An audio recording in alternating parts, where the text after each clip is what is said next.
You are listening to the Horse Radio Network, part of the Equine Network family. What a beautiful day for horses in the morning. You are listening to the #1 horse podcast in the world. Here's your entertaining look at the horse world and the people in it.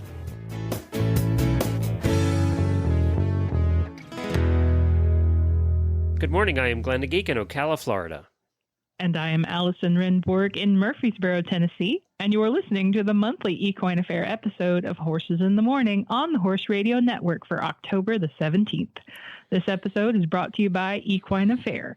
Good morning, Horse World. It's time for the Equine Affaire episode, North America's premier equine expo and equestrian gathering. Well, good morning, everybody. Thank you so much for joining us. We really appreciate it. So you have a lot of things going on because this is the last episode. It seems like we say this, and it comes around with alarming regularity. The last episode before Equine Affaire in Mass. Alarming regularity is going to be on my tombstone. Yes, it is the last episode before Massachusetts. So we are in full gallop mode, and it's going great. So what's going on? Is there anything new that everybody that's going needs to hear about? Oh, that's a good question. I feel like I talk about it every time, but all the deadlines are passed. So if you wanted to volunteer, too bad, that's over. Or hopefully you are volunteering. And we should by now know who all's riding and what competition. So I say just get out your schedules. We should have a new schedule up on the website with the breed demos, and download the app, and the schedule will be in the app, and then just start planning what sessions. Like for you guys, the fun stuff is here. So, just start planning, get ready. It's going to be a great show, and we're really excited. And you know what? It's less than how many days till Christmas now? Well, so and you got to start shopping. You can get help with your Christmas by entering the raffle too that they have every year. Yes. Oh, yes, you can. So the raffle is one of the many projects that I handle, and I'm very excited. We had so many great companies contribute to the raffle, and the one that generated, I think, a ton of excitement over the weekend was the State Line Tack one. They have donated a $500 gift certificate. What could you do with $500 to State Line Tack? A lot. A lot. That one I am actually kind of jealous of. I'm like, oh man, I can't enter. So you should. And then you can spend $500 on Christmas presents for yourself or and they your always friend. have a very large booth, don't they? They do. It's huge. They're a great one. We also have 100X Equine. They've donated a Yeti cooler full of all their cool supplements and products. And then October Design Equestrian Decor. Our Yeti cooler got us through a couple days without power. So. Yes. I hear they're amazing. Yeah, they are. Yeah, you'll get a Yeti cooler and then all the supplements to go in it. So once you feed through the supplements, then you've still got a really nice cooler. And then October Design Equestrian Decor is donating 2 amazing mirrors. And if you have not seen her mirrors, she takes tack. And it's not new tack. It's usually used salvaged tack, and it's gorgeous. And she does the most amazing, most of it's English inspired. She's got a few Western things, but she does all kinds of cool stuff with just boots and helmets. She's made lamps before. So check out her website, but she's donating 2 of her beautiful mirrors. And I look at them every year and I think maybe I'm going to start saving up to get one of my own, but you can win. 2 people can win them for free if you enter the raffle, and all you have to do is go to equineaffaire.com and find the Massachusetts raffle, and you fill out a little questionnaire and give me your opinions on our event. Horse people love to give opinions, and then that's all you have to do. Very good. And then PSA, check your email around, I would say, early December, because I'll tell you guys, I can't tell you how many times I pick a winner and I send them a piece of paper to sign and they never answer. Okay. And then I have to pick someone else. And it's because they either put a fake email address or they put an email address they don't check. So I get it, guys. But if you want the prizes, you have to check your email. Yeah, no point in signing up if you're not going to check if you won. Right. So check your email if you enter, because you want to be looking for an email from me to tell you that you won something. So Just a PSA there. Okay, very good. And what are we doing on today's show, by the way? Yeah, so today's show, I'm pretty excited about. One of our guests is going to be Kimberly Chick of Fair Hill Saddlery. Our longtime listeners will remember her from last summer, like July 2023. We had Kim on to talk about safety. She's a big pony clubber. She's also the owner of Fair Hill Saddlery. And today we're going to be chatting with her about helmet fit. And I got some great questions from our auditors to ask her about helmets. So if you were one of those auditors, thank you, and tune in for her answers. And then our other guest is going to be Nicole from Custom Equine Nutrition. And Custom Equine Nutrition is a family-run equine nutritional business up north. And we're going to chat with her, hopefully, about a lot of great topics that horse owners need to know in order to plan good nutrition for their horses. Well, Kimberly Chick is the owner of Fair Hill Saddlery, a tack shop that sells all manner of products for horses, equestrians, and their dogs. Fair Hill Saddlery is based in the Fair Hill area of Elkton, Maryland, and they are also the sponsor of our Ride with a Pro program in Massachusetts this fall. So we're super excited to welcome Kimberly onto the show. Hi, Kim. Thanks for joining us. Hi, thanks so much for having me. I really appreciate it. Absolutely. And I know it's a busy time. It's a busy time for us because we're prepping for Equine Affaire, but it's also a busy time for you guys. Tell us what you're getting ready for. So many things. Right now, we are halfway through the All-American Quarter Horse Congress. We have over 9,000 square foot booth there, featuring many of our premium brands that we carry in our retail store. Right now, we are getting ready to move into the Maryland 5-Star for their big event next weekend. And we will have a 40-foot by 60-foot booth there. We are also the retail partner with Lemieux at the Maryland 5-Star, in addition to being the stabling vendor at the event. So we are building out and stocking and getting ready 3 different spaces at the Maryland 5-Star. And then as soon as we get done there, we will be packing up and prepping to ship up to Massachusetts for Equine Affaire. So safe to say it's your busy season right now. Incredibly busy. Yeah. Yes. Well, I feel really fortunate to have grabbed you away from all of that for a minute. And I just want to say, you guys, your booth is amazing. I always, as you can imagine, I'm really busy at the event. I'm running around like a chicken with my head cut off, but I always take time to run through the Fair Hill booth because you guys have such a huge, I call it the island of blue because it's very clearly marked. It's all blue. It's gorgeous. I think this fall you guys are going to be in the Better Living Center, which is our nice big, really big trade show building. And I'm just thrilled that you guys are back and that, of course, you're sponsoring Ride with a Pro because you're always a great shopping experience too. But education's important to you personally, right? Could you tell us a little bit about why that matters to you? Absolutely. I am an educator by degree field. I went to school. I have a master's degree in education and 2 bachelor's degrees in education in Delaware, where I was born and raised. I have 9 teaching certifications, and I have taught kindergarten through college on and off for about 15 years, kind of around having children and life. Nothing phases you then, right? I mean, go big or go home is kind of our motto in our family. So if we're going to do something, we're going to do it big and make it worth our while. So, and speaking of that, we also have another booth at Equine Affaire in the Young Building. So we have 2 spaces because, why not have Perfect. 2 spaces? I remember that now. Yeah. That's okay. So you'll have 2 opportunities to shop Fair Hill. 2 opportunities to shop. Wow. So back to the education, I feel that people can make the best decision for themselves by being educated on what's out there. And everybody that works at the store knows how important it is that we spend the time to educate our customers, especially when they're purchasing something for their safety.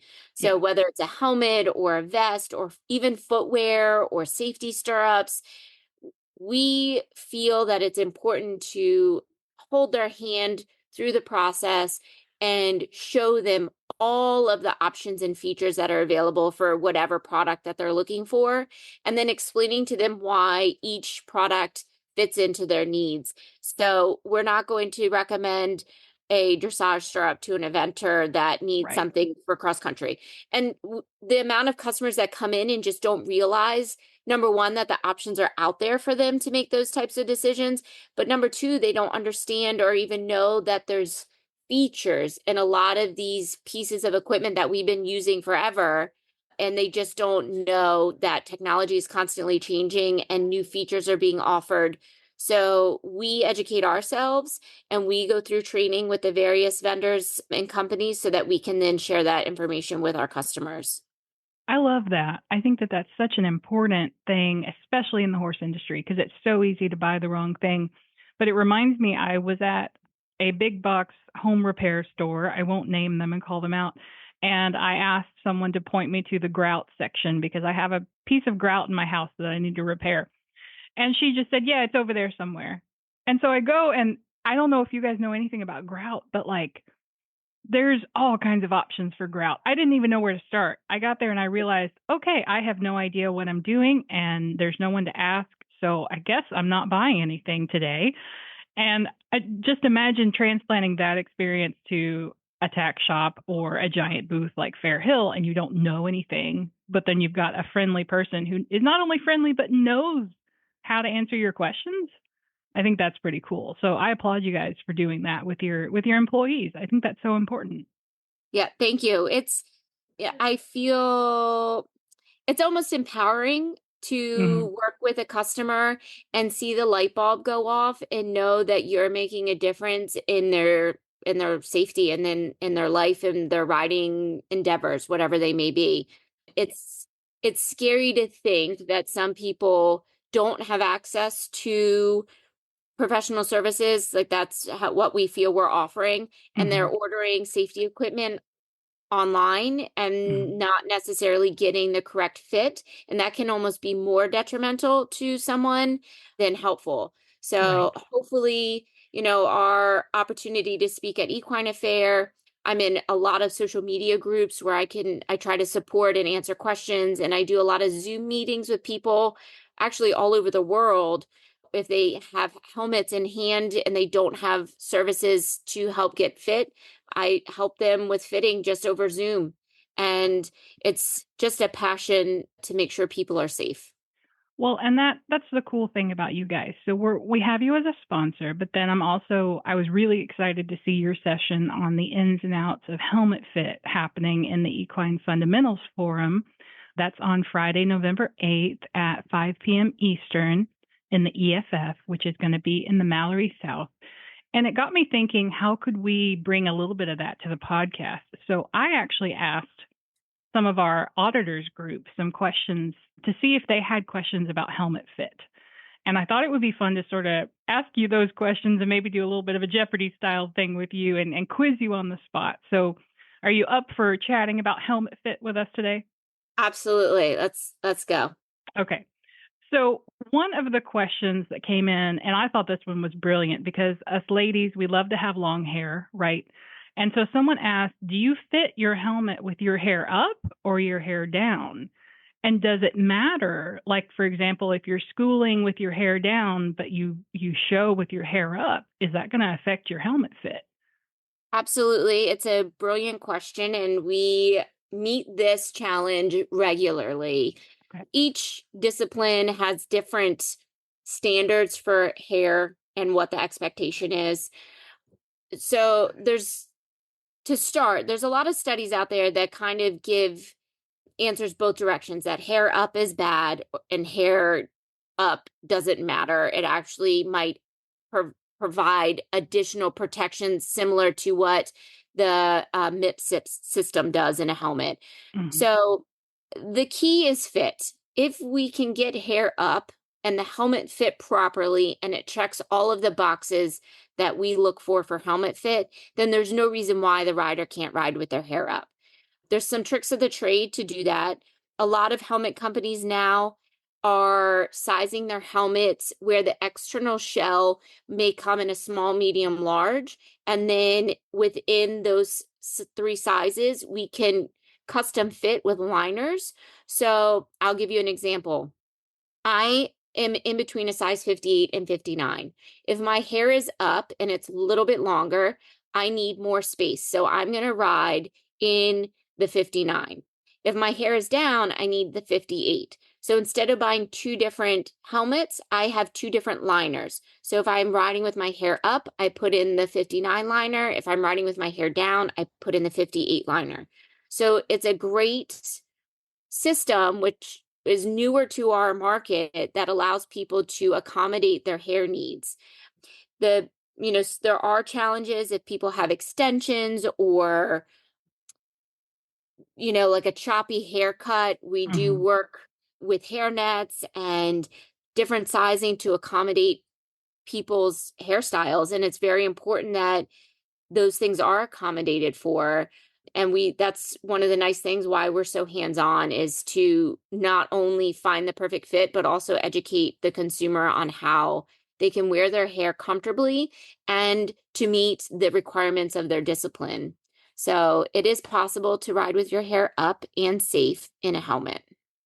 I love that. That's a great question. And it's something that I definitely wouldn't have thought of myself. Just as a recreational rider, I think my hair is always up, so I put my helmet on, and but it's true. Sometimes you just want to hop on, and you want to hop on and be safe. So you might have your hair down, and then you realize, oh, I need to switch out my liner. I think that's a brilliant solution to that question. Just not having two helmets and going, okay, which one is which, but having different liners for your helmet. Yes. I think that's really cool. That's a cool innovation. Yes. This was another question, which I thought was brilliant. It was about extreme temperatures. So at what point does heat or cold affect the integrity of your helmet? So if you're riding in a really, really cold climate or in a really, really hot climate with direct sunlight, does that matter? Does it affect your helmet's integrity? For a ride, being in extreme cold or extreme heat, according to all of the testing that these helmets go through, no. Being exposed to extreme cold or extreme heat while riding is not the issue. Mm-hmm.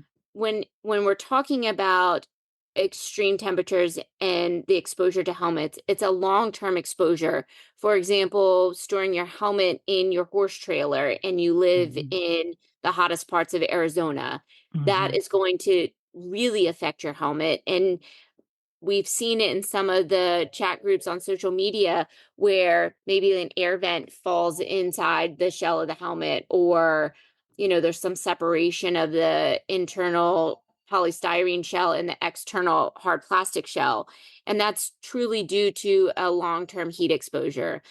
All of the testing that the helmets go through to receive certification is done at ambient comfortable temperature, extreme cold, and extreme heat. So technically speaking, your single ride in whatever the weather is fine. It's the longevity of the exposure that causes the issue. And it's the storage. So if you're storing your helmet, like you said, in a trailer in Arizona over the summer, may not work. Or extreme cold. We know things get more fragile when they've gotten exposed to really extreme cold. I'm thinking, Minnesota winter in a trailer. Yeah. So the key to your safety equipment, specifically your helmets and safety vests, they should be kept in climate controlled conditions at all times. So unless they are on your body to go ride, and I'm not saying you have to run into your tack room and put them on really fast before you get on, but if your tack room is not climate controlled, they need to come home with you and live in your house. These products are what potentially will save your life in an accident. And it is important that we treat them as if they are our life-saving device. Just like, if we had an AED, we wouldn't store that against manufacturers' recommendations, because that is a piece of equipment that will save somebody's life in the event of cardiac arrest. Right. We don't want to go against manufacturers' recommendations with helmet storage. And it is recommended by every manufacturer that helmets are climate controlled, and along with safety vests. Well, and I think that kind of segues to my next question about, we know if we fall off, for example, and we hit our helmet really hard, the guideline is to replace that, right? Absolutely. You know, I'm saying this from experience. I don't know, just my professional opinion might be the better way to segue this. Mm-hmm. I look at falls or impacts as having three layers. So a primary impact are those where you come off and your head is the first thing that makes contact. Mm-hmm. A secondary impact would be where maybe your shoulder and head make, make the fall at the same time. They both hit the ground at the same time. Those two types of falls, every single time your helmet should be replaced. Every Mm-hmm. time.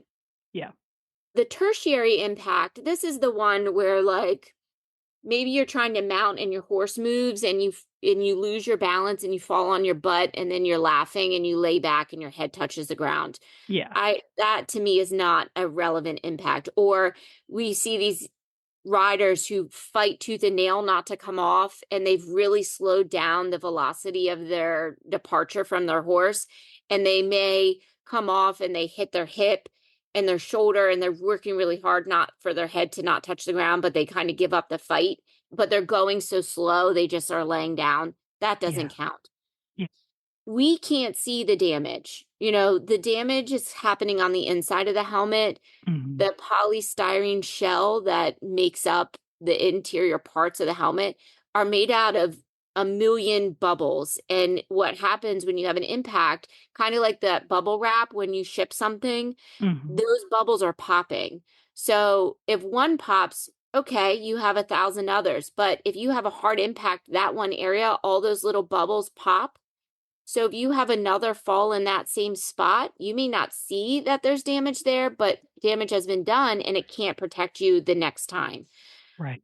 And it's scary to think that. And I know it's pricey on people's pockets to deal with that, but a majority of the manufacturers now have a replacement program so that you can say, hey, I've had a crash, and they'll prorate the replacement cost of the helmet.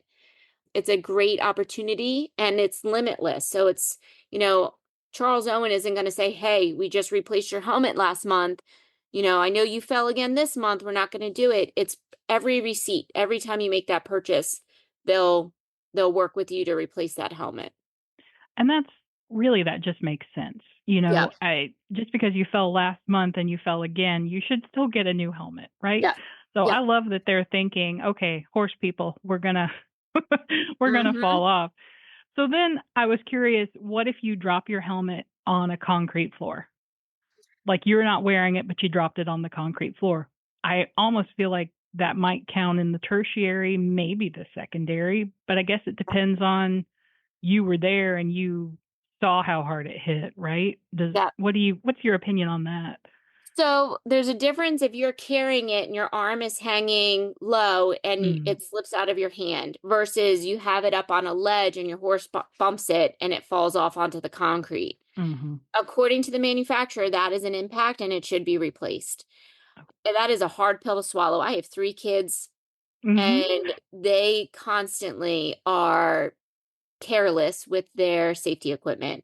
Right. But I have replaced a helmet because a horse has hit it so hard that the helmet actually had velocity when it hit the ground. And it's not worth my children's brain to not replace the helmet. And you said it 100%, right? Like I think about that this is kind of a silly analogy, but like I think about that with food. If it's been in the fridge, am I sure that it was from yesterday or was it from last week? It's not worth it to me to get food poisoning. So I'm it's not worth it to scramble your brain or your child's brain. Just do the thing and get the new helmet. Yeah. That's some really good advice. And let's see. Okay, so with the storage, this was another question about storage.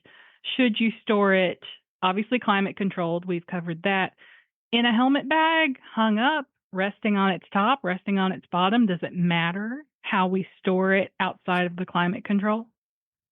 Ideally in a bag, hanging so that there's no pressure points being placed on any of the parts of the helmet. There's not a recommendation according to any manufacturers that I can recall where they have specifically said But if you put your helmet down and the harness is, wedged underneath the helmet, over time, that could impact the materials that harness is made out of. So to me, less pressure on those vital components, the better. It's one of those pieces of equipment that just needs to be cared for with utmost thought. And if hanging it in a hat bag will potentially make sure that harness does its job in a hard fall, it's worth putting it in a $10 cinch bag and hanging it up, or, a nicer fleece lined or whatever you want. But to me, in a bag, hanging is ideal. Really, we need to be thinking about these, like you mentioned before, as life-saving equipment. It's delicate. It's something that we need it to serve a certain purpose in an emergency situation. So think of it honestly as valuable as a computer or as a camera. Like I'm a videographer. So we're very careful with our cameras, even setting the bag down with the camera inside and the lens and all those things. We need to be thinking about our helmets that way, and our air vests and our safety equipment, because it's a specialized piece of equipment that we need it to be able to do its job when we really need it. So we've got to treat it with care. Absolutely. And a lot of times, especially with new families or families new to riding, look at the parents and say, this is this same concept as your car seat. If you were in a car crash with a car seat in your car, you would replace it. You would not risk your child's life a second time. Yes. It's the same thing with a helmet. I love it. That's absolutely true. And yeah, that is a hard pill to swallow. I've thought about that before, having a car seat. It's like, oh man, if we're in an accident and she's not even in it, but we're in an accident, that means probably need to replace it. And it's all about those bubbles, right? Those bubbles are popping and you can't see it, but you have to know that it's happened or it could happen. So why risk the failure? Yeah. Yeah. And then one last question. This one was about smell. So people have talked about, if you're really, really sweaty, let's talk about riding in Arizona summers. How do you get the smell out of your helmet? How do you maintain your helmet so that it stays fresh and not quite so smelly? Absolutely. So one of the biggest things is to allow your helmet to fully air dry before storing. So, if you put it in your bag to transport home, take it out, let it air dry. The next thing is, if you have a removable liner, those can be removed and hand washed or thrown in the washer on delicate cycle and then allowed to air dry and then put back in the helmet. So the smell generally comes from bacteria. So keeping the liners clean is important. Many manufacturers make helmet cleaner and deodorizer, so you can use those. If the liner's removable, you can use manufacturer approved helmet cleaner and just lightly spray the inside and wipe it down, and then keeping that liner clean. We do have some riders that ride multiple horses a day, 7 days a week, and they regularly come in and just buy a new liner. And it refits the helmet like brand new. It helps them not have a smell, and it also is good for your skin because then the bacteria is not on your forehead and causing breakouts. So it's just one of those things. It's just cleaning it regularly. Yeah, that's really smart. And the new liner thing, it's cheaper to buy a new liner than a new helmet, right? Absolutely. Yep. So, yeah. Well, those were some of the best questions, I think, from the auditors group. And so thank you for answering those. And hopefully you guys learned something. And if you want to learn more about helmet fit, definitely come to Equine Affaire happening next month. Visit Fairhill Saddlery's 2 locations, one in Better Living and one in the Young. And then make sure to catch Kimberly's session on helmet fit in the EFF on Friday at 5 p.m. Well, thank you, Kim, for your time today. I know we got you at a busy time, and I just really appreciate you taking the 15 minutes or so to chat with us. Thank you so much for having me. We're really looking forward to meeting everyone in Massachusetts and spending some time discussing our passion, which is rider safety. We are excited to see everybody in the Young and Better Living building, and safe travels to everyone coming to Massachusetts in a couple weeks. Equine Affaire is coming in just 4 weeks. It's time to get serious and saddle up for the best equine exposition around. Don't forget to buy your general admission tickets and your Fantasia tickets online at equineaffaire.com or by downloading the Western Edge app. Western Edge is your digital gateway to Equine Affaire. You can buy tickets, review the schedule, see the event map so you don't get lost because it's a big place.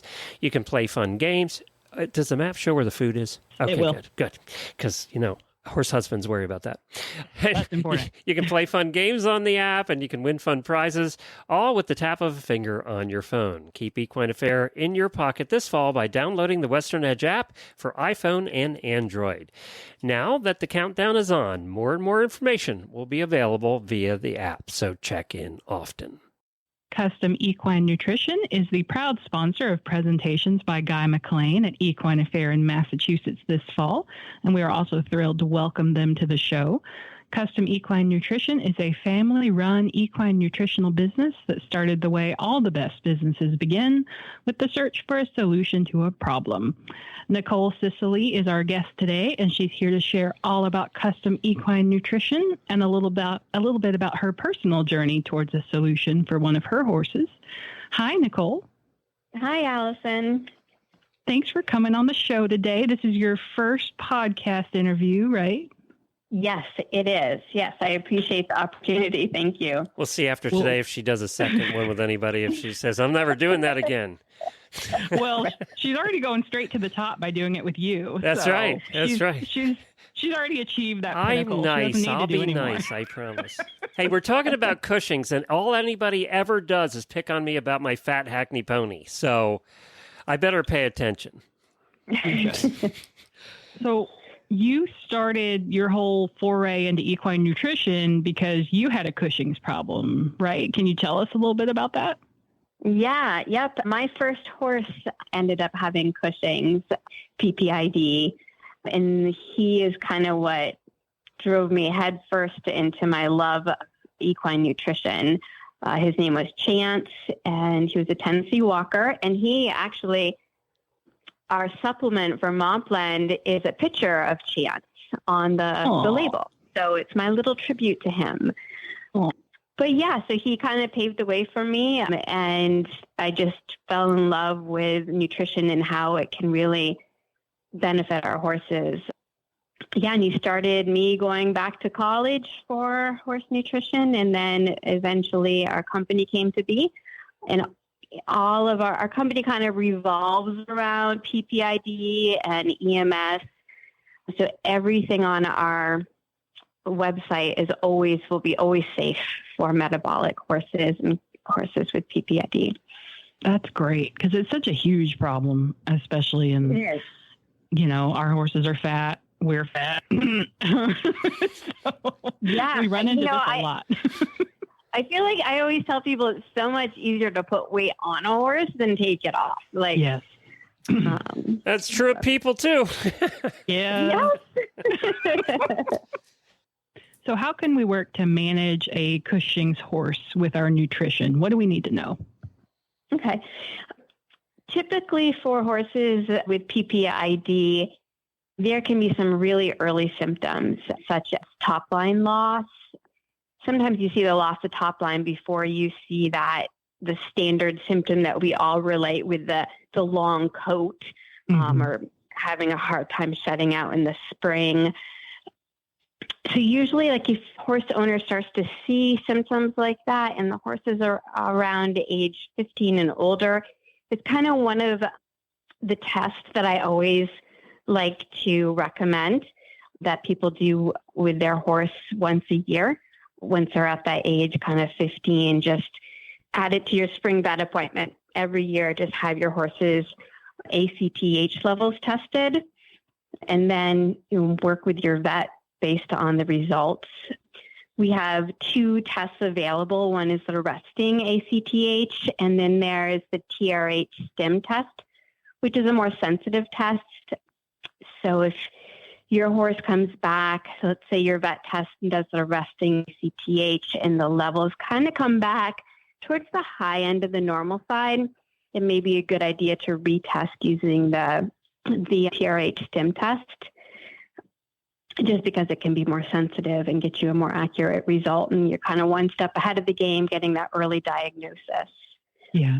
And the tricky thing about that test is if you do it at the wrong time of year, I think it's the ACTH test. If you do it like maybe in the fall or something like that, it can be kind of tricky to read. So I have heard that doing it in the spring, like you said, is the best time.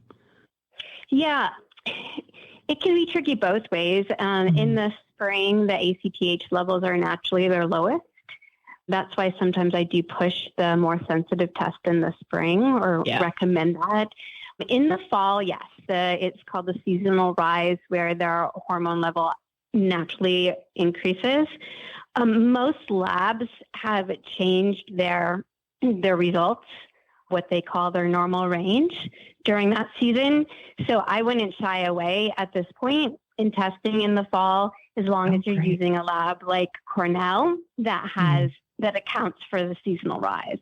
Oh, that's awesome. That's really good news, because I hadn't heard that, but I love that. It's great news. Yeah, because a lot of people, you just had to kind of wait. You get to mid-August and you're like, oh, now you got to wait to spring. And now we don't have that anymore. So it's fantastic. Well, and I also wanted to add, so you mentioned how this is more common when the horses are 15 and older. And so it'd be really easy to look at that top line wastage you were mentioning and think, oh, he's just getting older. That's all it is.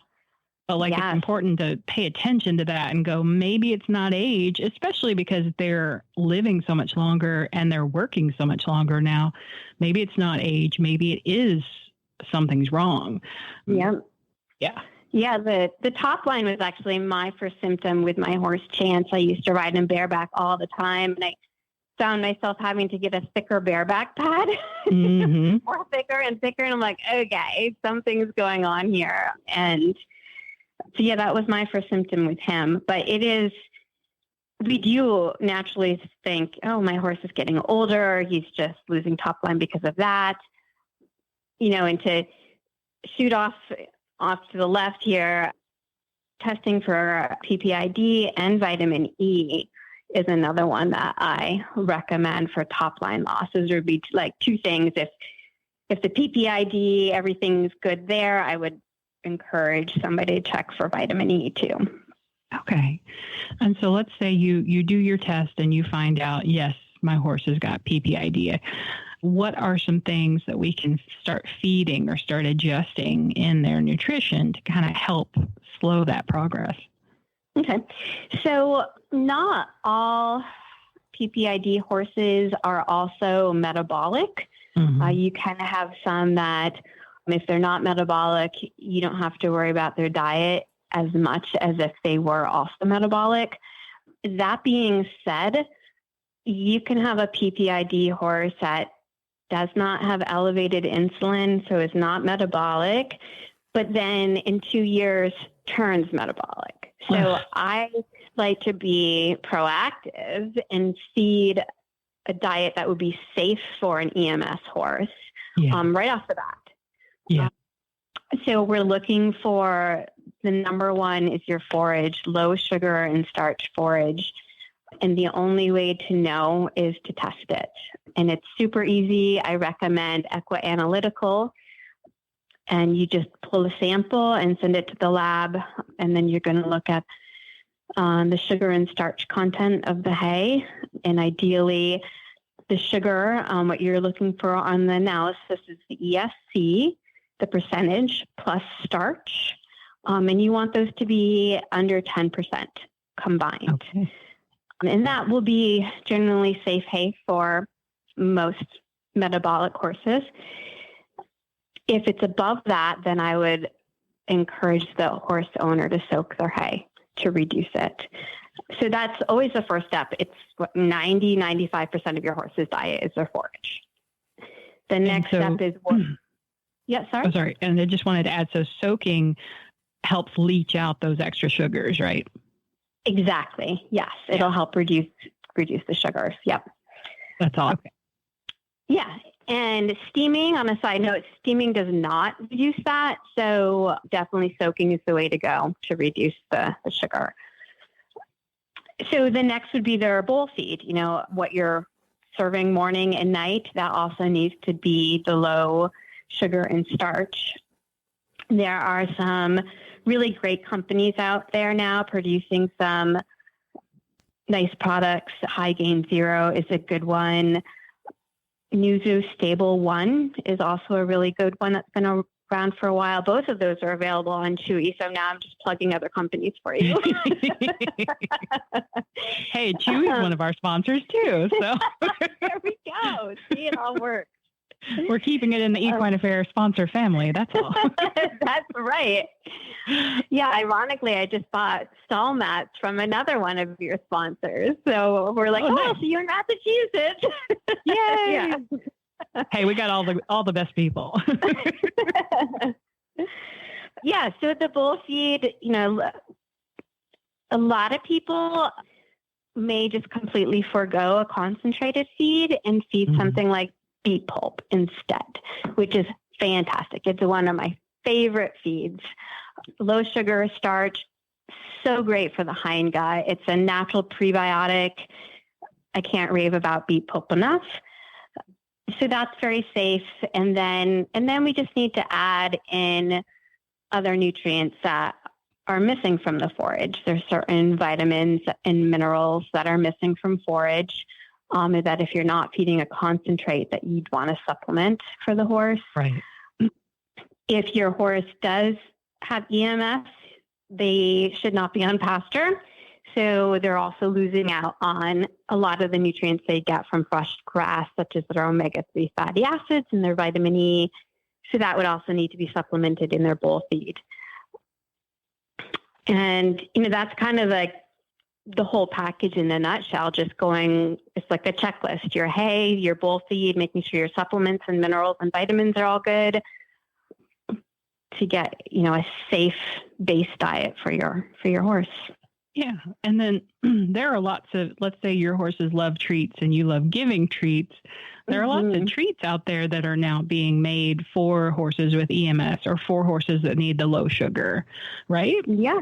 Yeah. There's a whole bunch, which is fantastic. Some really, really good ones out there.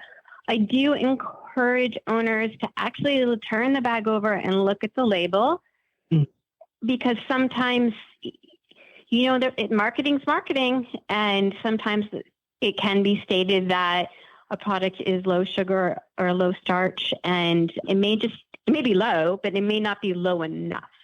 Yeah. We run into that with people food too. Yes. Yep. Yeah.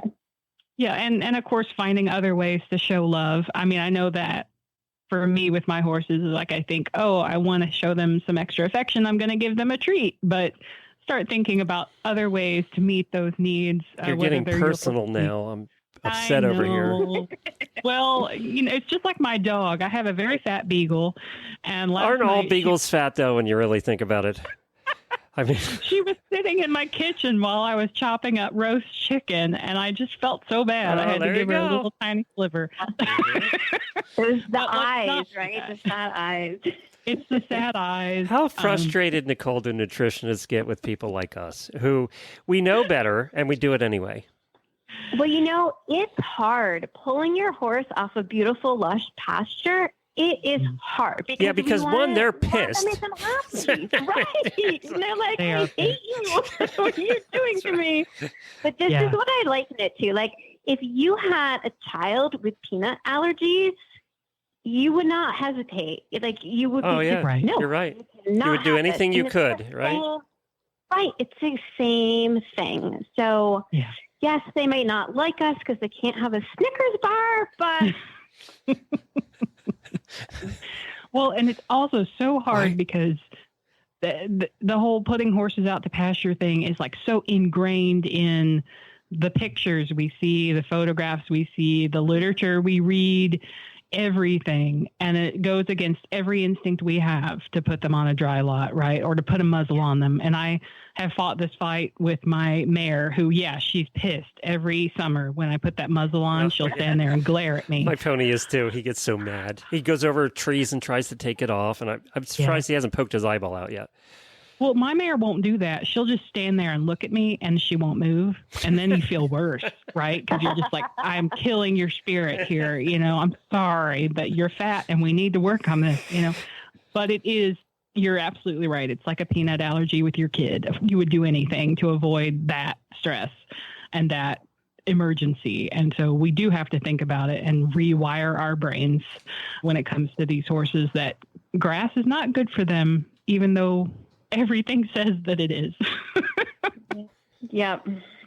Well, Nicole, thank you so much for joining us today. It's Custom Equine Nutrition. What's the website? CustomEquineNutrition.com. All right. And are you going to be in Massachusetts? I know you're sponsoring Guy McLean, who's going to be there, obviously. Yeah, I will be there with my daughter having a wonderful time, actually. Yay! Shopping, Yay. Christmas, food. Yeah, exactly. Guy is an old friend of ours. We met him when he first came to this country in 2010. He was here for the World Equestrian Games in Kentucky, and he showed up like a lost puppy, and we've been friends with Guy ever since. He's not a lost puppy anymore. He's done pretty well. No, he's a superstar now. He's fun to watch. Well, thank you for joining us, Nicole. Appreciate it. Thank you both. I appreciate it myself. Bummed because you can't make it all the way up to Massachusetts. Start planning ahead for 2025. It's not that far away. After all, Christmas is not too many days away. Save the dates for Equine Affaire in Ohio, happening April 10th through the 13th, 2025. At the Ohio Expo Center in Columbus, Ohio. And Glenn will be there. So, added bonus. Tickets will go on sale for Equine Affaire and Fantasia in early December. And you know what? They make fabulous Christmas presents.